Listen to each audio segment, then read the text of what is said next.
What's good, fam?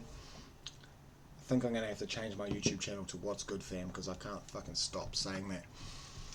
Feeling like a boomer right now because technology has been getting the better of me. I just tried to record this shit multiple times and alright, we'll try again. Lucky this card is so stacked that I'm interested in talking about it because holy shit. But it is. Start to finish, this shit is off the chain. You could go top down or you could go from the first fight to the top. We'll go from the beginning. We'll go from the first fight of the night with Deiveson Figueiredo against Cody Garbrandt. Figueiredo coming up in the weight class. This is his second fight at bantamweight, having fought Rob Font in his bantamweight debut in a good showing to a unanimous decision. Rob Font being a very competitive fighter in this weight class, so that was a good debut for Figueiredo. Cody obviously being former champion, but in the last 5 odd years or so since he beat Dominic Cruz back in 2016, he's never really been the same since, shall we say. Having lost to TJ Dillashaw twice, Pedro Munoz, and he's got good wins over the likes of Rafael Assunção in there. He beat Brian Kelleher in his last fight in a first round TKO. Kelleher himself a little bit banged up and longer in the tooth anyway, so that win, I'm not sure how much that wins. It's funny, I actually thought Boom Kelleher was probably going to get him in that fight. How wrong I was. But so don't base anything off what the fuck I'm about to tell you guys, because it's probably going to be a whole bunch of shit, but regardless. So yeah, Cody against Deiveson is a lot of fun. They've been drawing back and forth for a while now. Cody actually had made a plan on cutting to flyweight and having a run at flyweight. Kai Kara France changed his mind there, TKO'd him in the first round. Obviously Cody's chin is shot, and then cutting to flyweight, that ain't going to help it at all either. So it's probably smart for Cody to hang around in the bantamweight division, but I can't see him getting past Deiveson Figueiredo. Figueiredo's a marauder. He hits pretty hard. Obviously he's getting a little bit older now as well, so it's probably a good thing for him to be moving up in weight class. I'd lean Figueiredo, but I think it should be an entertaining fight for as long as it lasts. And then moving up to the second fight of the night, which personally is probably one of the ones I'm looking forward to the most, with Bobby Green versus Jim effing Miller, which I just kind of watched all of Jim Miller's career recently, and he's the man. He fought at UFC 100, UFC 200, and now also fighting at UFC 300. He got wins on 100 and 200. Mac Danzig, he fought at 100, unanimous decision. He split him open and there was blood everywhere with an elbow, and then he beat Takanori Gomi, TKO'd him in the first round at UFC 200. Takanori Gomi, a legend from Pride in the in the 2000s era, Pride. So Jim Miller, 44 UFC appearances, 26 UFC wins. I think he's the leader in UFC fights and leader in UFC wins, or at least up there. Pretty sure he's got both of those. He really is a legend. And having watched his career, he fights his ass off every time. He quite often mentioned Dan Gable, and Dan Gable, who was a American wrestling great, his approach, complete exhaustion, go till complete exhaustion, and you see Jim Miller more often than not do that in his fights. Just goes until he can't go anymore, and then gets up and goes some more. It's funny actually, because him and Bobby Green has been matched 4 times in the past, so I'm not holding my breath until they're actually in the cage. I think Jim Miller's the same way. I think it almost seemed like he was a little bit disappointed that the UFC decided to match him with Bobby Green in this UFC 300 fight, because You'd hate to see him not make it to the cage at UFC 300 for some silly reason like a weight miss or an injury, which, touch wood, I hope doesn't happen. He's an underdog, Jim Miller, against Bobby Green. Bobby Green coming off that brutal finish from Jalen Turner, though, so it'll be interesting to see what state Bobby Green's in after that. He didn't complain about it, but it was a bit of a late stoppage, if you ask me. I'd like to see Jim Miller get the win there. Regardless, it'll be a good fight. They're both gangsters. Bobby Green fighting style, notably hood.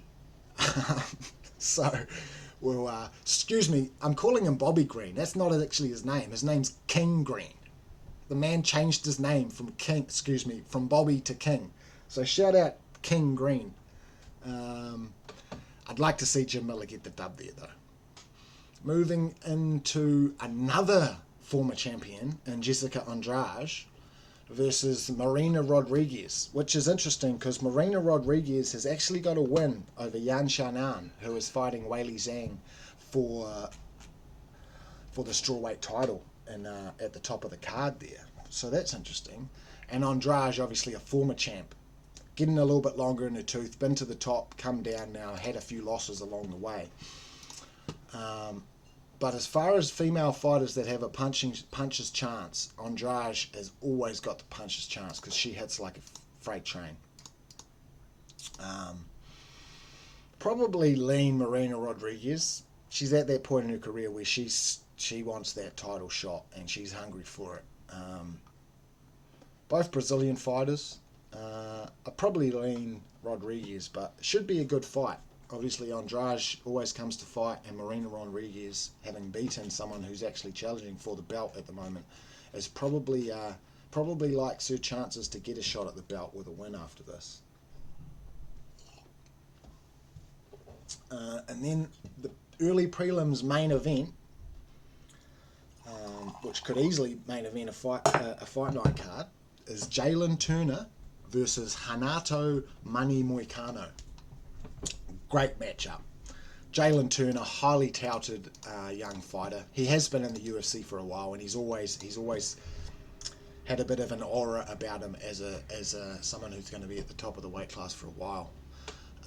Like I said, he TKO'd King Green in his last fight, and then previous to that, he fought the unhuman living dead that is Dan Hooker. Hangman, shout out to Hangman. It's just a scratch. But he almost got Dan early in that fight, and then Dan, just being the superhuman that he is, gritted it out with a broken arm and kind of ended up winning a split decision against Turner. But Jalen Turner looked very good early in that fight. And Jalen's beat the likes of Mateusz Gamrot, Brad Riddell, Malarkey. Damn, he's done fucking. Why you got to? Yeah, good shit, Dan Hooker. You stopped that streak, didn't you? Jalen Turner beat a few Anzacs throughout this. F Jalen Turner, but no, he's a great fighter. Against Renato Moicano, who himself has been on pretty good form lately, having beat Drew Dober in his previous fight. Again, he also beat Brad Riddell, which that's saying something in itself. Brad's an amazing fighter. He has a loss to a fellow Brazilian, Dos Anjos. Wins over Hernandez, Jai Herbert. Lost to Rafael Fiziev. He's kind of goes wins loss, old Moicano, but he's an entertaining fighter, and he's really come into his own on the microphone lately and become a bit of an entertainer. So, be interesting to see how that fight goes. I'd lean Jalen Turner, but we know Renato's always going to make it a fight, so should be good. Then the first fight of the prelims, we've got Sadiq Youssef versus Diego Lopez. Sadiq Youssef coming off a loss against Edson Barbosa, but early in that fight, he more or less finished Barbosa. Depending on the referee, it could have been over. Barbosa was pretty close to being finished, but he gutted it out and then ended up beating Sadiq because Sadiq kind of blew his wad trying to finish Barbosa. whereas Diego Lopes is on a three-win streak in the UFC since his debut, obviously fighting similar, or should we say no names. Evloev, that's a name. He beat him on his Mozart Evloev. That's a pretty good dub. And he comes to fight, eh? His last 2 fights have been first round finishes with a TKO and a submission. I could see him subbing Sadiq if it goes to the ground. I could even see Sadiq dropping Lopes because he hits pretty hard, coming in trying to finish him, and then Lopes throwing up some sort of armbar or triangle or subbing him off his back. But yeah, Diego Lopes is a young fighter to watch, and Sadiq Youssef likes to throw leather, so that's a good one. I'll go Diego Lopes, but I couldn't say for sure. Now the next one, female matchup, and probably the most, I'm not sure about, colourful matchup, if you'd like to say that, or it's interesting anyway. Kayla Harrison, Olympic judoka, gold medalist 2011, 2015, I think, against Holly Holm, boxing Hall of Famer, former boxing champion before coming into the UFC, obviously former women's bantamweight champ, having knocked out Ronda Rousey all those years ago, and has kind of been the UFC's darling ever since, getting main event after main event. Kayla making her debut after coming over from PFL Tour, before it was PFL Tour, just PFL. Unfortunately for Kayla, she actually had a loss in her last PFL fight against the current PFL champion, who, to be fair, she had beat twice already. But it was a bit of a shame for Kayla to get that loss before coming to the UFC. Kind of tarnishes it a little bit. Although she did beat Aspen Ladd, who was, I'm not sure how it was a decision as well. That's not the best dub and manner of beating someone like Aspen Ladd, who wasn't overly competitive when she was in the UFC. Obviously, Kayla beat her, but it wasn't the greatest performance. And then previous to that, she lost to Larissa Pacheco, who was actually quite a promising female fighter. It'd be interesting to see if she ever makes it to the UFC herself. But yeah, Kayla Harrison coming over from the UFC to fight Holly Holm. Holm is a major underdog, which is kind of hard to understand, considering that we don't really know how Kayla's going to look. At another note, she's cutting more weight than she would usually have done, having fought... What did she fight Larissa Pacheco at? Featherweight. And now she's fighting Holly Holm at bantamweight, and Kayla's a big woman, very muscular, big upper body. So the question is that weight cut going to affect her in any way? And how will she look at bantamweight, and how will she look in the UFC? Obviously, Holly historically has had a really good long-range kicking and boxing game, but of late has kind of been working in the clinch a little bit more. So whether or not that leads to Kayla Harrison getting an underhook and tossing her on her head, I reckon Holly fucking get up anyway. If Kayla put her down, would probably get up. I reckon Holly's going to beat her, but it's going to be really interesting to see what Kayla Harrison looks like. She might just manhandle Holly, who knows. But remember the last time Olympic judoka messed around with Holly Holm. Remember what happened there. So that should be interesting. Moving along, Calvin Kattar versus former bantamweight champion, now making his featherweight debut, Aljamain Sterling. Obviously, Aljo coming up a weight class. He'd always had a bit of trouble, or had to shed a reasonable amount of weight to make bantamweight.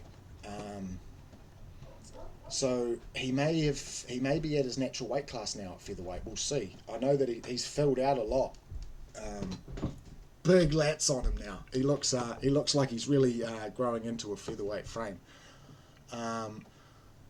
But being the grappler that he is, he kind of his takedowns aren't the best. He does like to fucking bum rush to get to the back, which is actually what led him to get knocked out by old Sean O'Malley. Or just, he rushes in with his chin out in the air.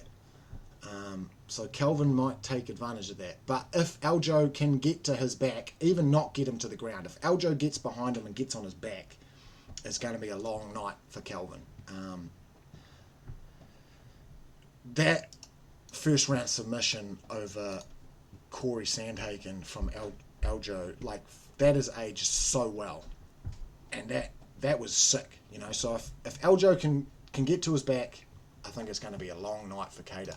But Cater is a slick striker, Obviously, we all remember Max Holloway's performance against Kelvin Cater, that record-breaking performance where he's fucking styling on him in the middle of the cage, talking to DC and Anik, I'm the best boxer in the UFC, at the same time as slipping Cater's punches. But Cater's a very slick striker. He come back and got a dub against Giga Chikadze, who is also a very good striker, after his loss to Max Holloway. But since he's been on a 2-run skid with losses to Josh Emmett and Arnold Allen, who are no slouches themselves, so it's no shame to lose to those guys. But it'll be interesting to see where Cater's at this point in his career, and if he's got much left in the tank. If he can keep Aljo off him, though, he might have the answers for Aljo, but we'll see. I'm really interested to see what Aljo looks like at featherweight. Now, the final fight of the prelims, another former champion, and Yuri Prohaska coming up against Alexander Rakic, light heavyweight bout. Now, both of these guys, obviously, Yuri has been back and had a fight since a major shoulder surgery. He fought Powhatan for the vacant belt, or Powhatan for the belt at least. I think that was vacant belt, yeah, it was the vacant belt after Jamal Hill injured himself and gave it up. So he has been back and has fought since he had a major shoulder surgery. But he had mentioned that leading up to the Powhatan fight, he didn't have the best camp, didn't have the best preparation. Obviously, Powhatan TKO'd him in the second round. But it'll be interesting to see where Yuri's at after having a bit more time to recover from that injury and having a full fight camp. And Rakic is coming off a 2-year layoff for a knee injury and surgery. Don't quote me on the injury, but it might not be in a knee, but I know he's been off for 2 years for some sort of injury problems. Previous to that, he had a loss to Jan Blachowicz, who was the champ, or would go on to become the champ, so there's no shame in that. Wins over Moheta Santos, Anthony Smith, Jimmy Manuwa. That Jimmy Manuwa win, which was a brutal head kick KO, that's probably his claim to fame. Probably more fundamentally sound than Yuri, because we know Yuri's a crazy, marauding, samurai-wielding, fucking tree-punching crazy man. But if Yuri is anything like what he was previous to his shoulder injury and surgery, I'd definitely pick Prohaska over Rakic. But regardless, I think it'll be an entertaining fight for as long as it lasts. I can't see it going the distance, that one. Right, now, that's the prelims. If you believe me, they were prelims. Moving into the main card. Bo Nickel. The UFC's darling at the moment. I think they're really leaning into Bo Nickel being around in the organisation and probably making his way to a belt and holding the middleweight belt for a while, or at least being at the top of that division. People saying, with all of the former champions on the prelims, questioning why Bo Nickel was on the main card. But I think it's understandable as far as the UFC trying to build this guy and build his brand. He's a big deal in the States as well, having come from a collegiate wrestling background and being... They love wrestling over there, so he's got a pretty substantial fan base already. One of the best, you have a look on YouTube, you'll find it. Bo Nickel versus Gordon Ryan. Gordon Ryan is arguably, or fucking if you really want to argue, I guess you could, but the best submission grappler in the world at the moment, if not ever. And there's a match with Bo Nickel versus Gordon Ryan, submission grappling. Obviously, they tweaked the rule set a little bit so that Gordon couldn't... There wasn't any leg locks, or the leg locks were kind of taken out of it with the rule set. But, Bo Nickel went at it with Gordon Ryan, and, he lost. But he held his own. And that's saying something, and I think he's got a few knockouts now. He's coming through as he hits hard. Really interesting to see how his career progresses. I can see him being at the top of the middleweight weight class before long. There's talk of matchups with Khamzat Chimaev, who has a similar skill set and background, but from kind of the Caucasus Mountains, or like from that Eastern Bloc kind of part of the world. And the wrestling competition between the United States and Russia, or those Eastern Bloc parts of the world, the wrestling competition goes back for years. So a lot of people really want to see that matchup between Khamzat and Bo Nickel, and I'm all here for that as well. So he's got to get through Cody Brundage first, though. Cody Brundage, been around in the UFC longer than Bo Nickel. Probably... Or he isn't as highly touted. He's got wins over guys like Jacob Malkoon. That's a pretty good win. Rodolfo Vieira. He's a black belt world champion, jiu-jitsu guy.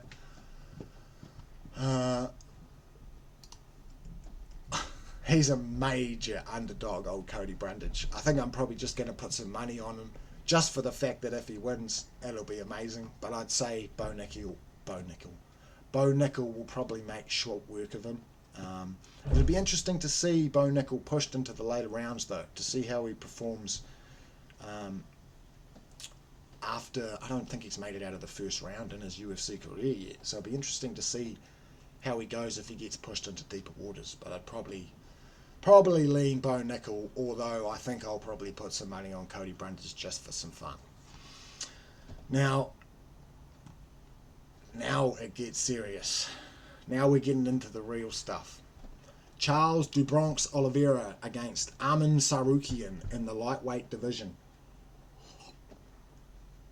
Charles, former lightweight champ and action hero of all action heroes.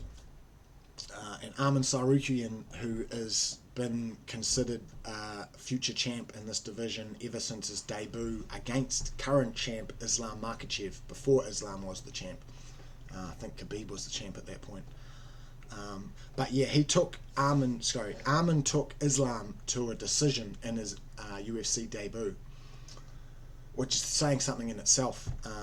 And ever since that fight, he has been thought of as a future champion. So it'll be really interesting to see, good test to see where Charles is at. Obviously, he wants another shot at Islam after getting finished by Islam. Islam kind of cut through him like a hot knife through butter. But Charles did say he wasn't on form that night. More often than not, you'll hear that after a loss. But I'd like to see Charles fight Islam again, because I think, to be fair, Charles wasn't himself that night, having come out and just wiped the floor with Beneil Dariush since. It kind of shows that he may not have been on when he did fight Islam. Whereas Sarukian, I'd also like to see him fight Islam again as well. Charles likes playing like supine guard, guard off his back, throwing up submissions from his back. And you don't really want to be on your back with someone like Arman Sarukian on top of you. So it'll be interesting to see. Both can strike as well. be interesting to see how that fight goes and where it ends up, whether or not they stay on the feet or it ends up in kind of in the grappling. Probably a safe bet would be Armin, but don't be surprised if Charles comes out and does Charles Oliveira things. And touch wood, I'd like to see that happen because I want to see Charles get another shot at that belt. So there's different title match considerations to be had after that fight, as well as the next fight, Justin Gaethje versus Max Holloway for the BMF belt at the lightweight division. Obviously, the winner of this would also be in the running for a lightweight title fight against Islam at some point. Justin Gaethje almost kind of guaranteed himself that slot by TKOing Dustin Poirier, but then decided to go and sign this bout agreement against Max, which kind of throws his timeline out with Islam. And there's talks that now Dustin, after his knockout of Benoit Saint Denis, may actually get the title shot against Islam, which I'm not complaining about. Massive DP fan, but somewhat leaves old Justin Gaethje out in the cold, but it is what it is. So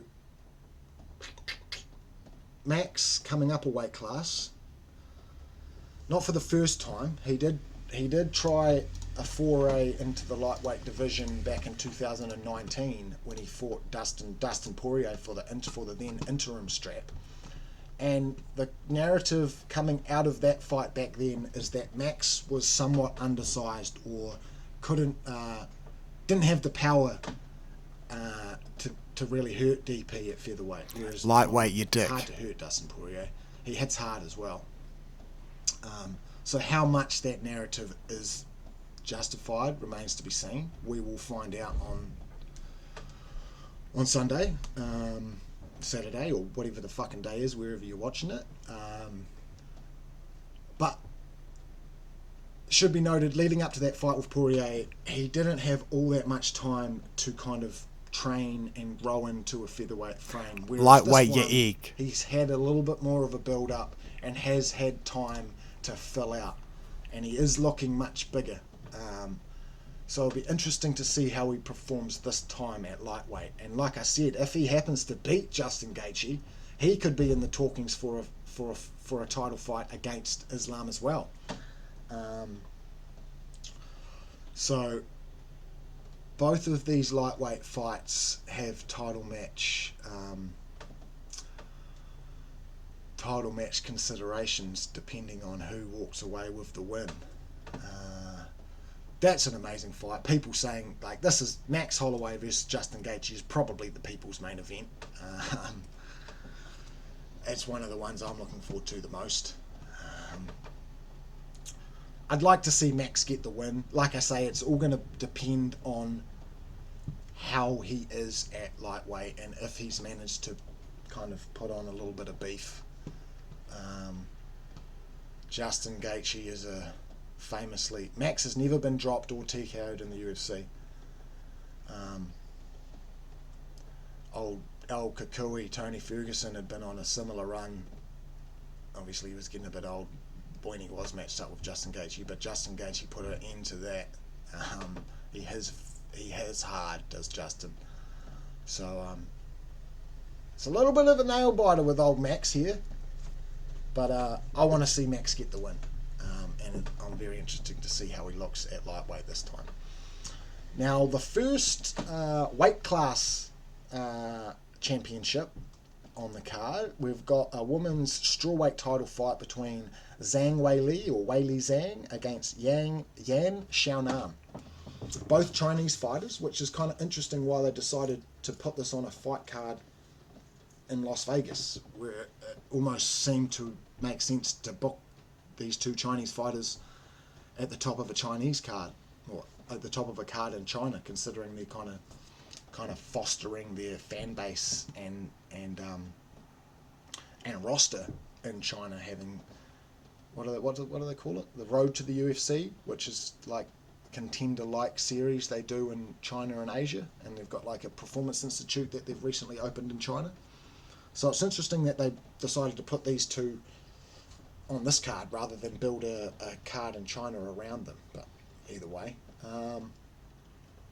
And it's interesting with Yan Xiaonan in this title match, although she has got good wins, she actually has a loss to Marina Rodriguez, who's fighting Jessica Andrade in the early prelims. So I can't help but feel like if Rodriguez does get past Andrade, that she'll be probably fighting the winner of this fight for the belt next. Yan Xiaonan coming off wins over Andrade as well, or Andrade and Mackenzie Dern. But I can't help but feel like it's Zhang Weili's fight to lose. She's super physical for a female fighter, very strong, and has been developing her wrestling game and leaning into that a bit more. Obviously, her strength of schedule was much more than Yan Xiaonan's, having had the chance to fight previous champions and the likes. More previous champions than Yan Xiaonan, should I say. Having put on one of the greatest fights of all time with Joanna Jędrzejczyk. She's got those 2 losses to Rose. Then she TKO'd, KO'd Jędrzejczyk with that spinning back fist in their rematch. Then beating Esparza and Lemos in her last 2. So I'd definitely be leaning Zhang Weili, just for the physicality and wrestling that she brings. Should be a good fight.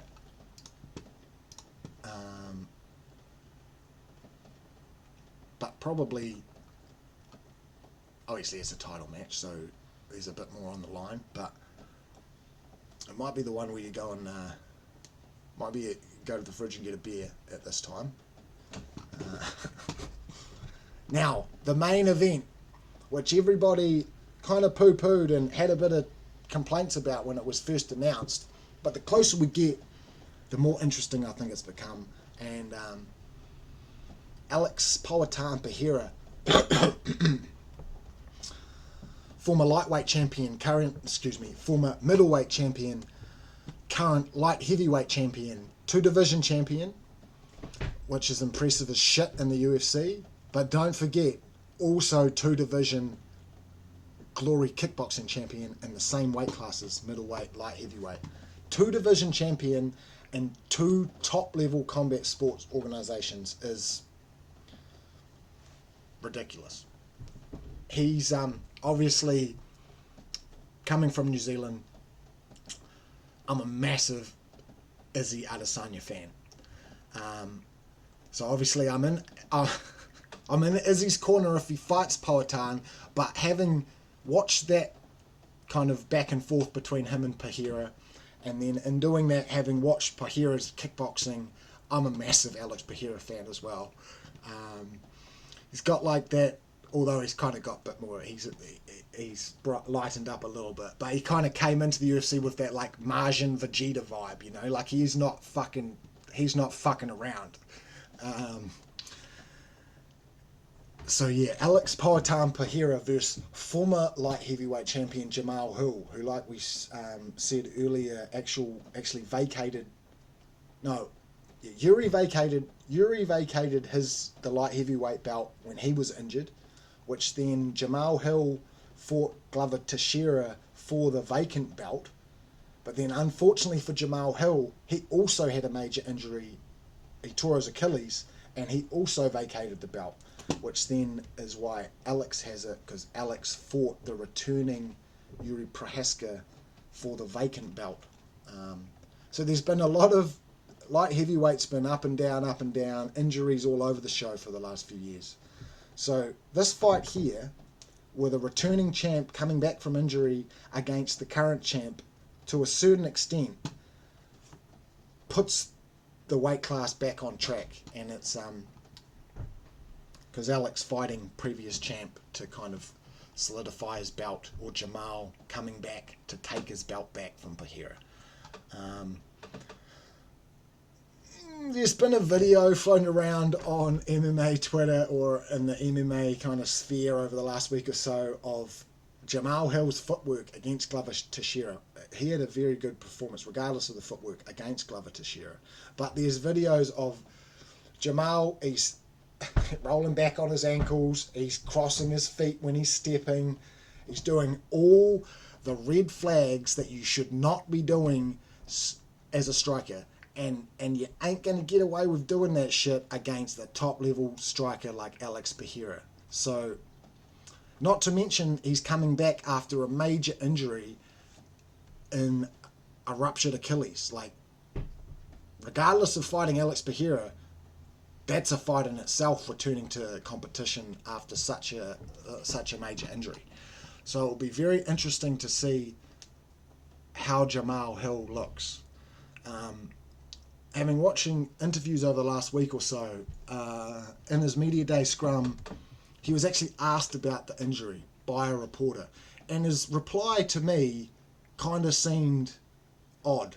The reporter asked a really straightforward question on how does your Achilles feel, or will you not know how it feels until you step in there against Pereira and really start leaning into it and start really fighting?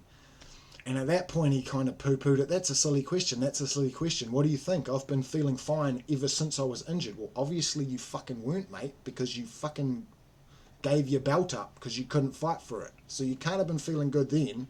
How is it feeling now?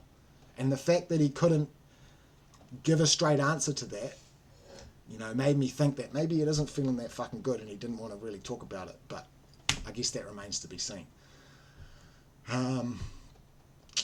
I'd lean Powhatan. But, like Jamal Hill is still, even though he was the champion, he's kind of he's still got a lot of questions, and we don't know how good the guy is. Because everybody thought that Teixeira was just going to take him down and maul him. But that didn't happen. He really did have an amazing performance against Teixeira. So it's interesting to see where he's at coming back. And he has some questions to answer. And if he can answer them against someone like Alex Pereira, then you got to shut up and stop throwing shade on Jamal Hill if he comes out and has a good performance against Alex. So that's UFC 300. What a card. Did this shit record? And it did. Thank F for that, because I probably wasn't going to do it again. Yeah. This shit is amazing. Oh my god. Semi-lob on. Yeah, tune in, guys. UFC 300. Shout outs if you actually watched this shit. Cheer to bros.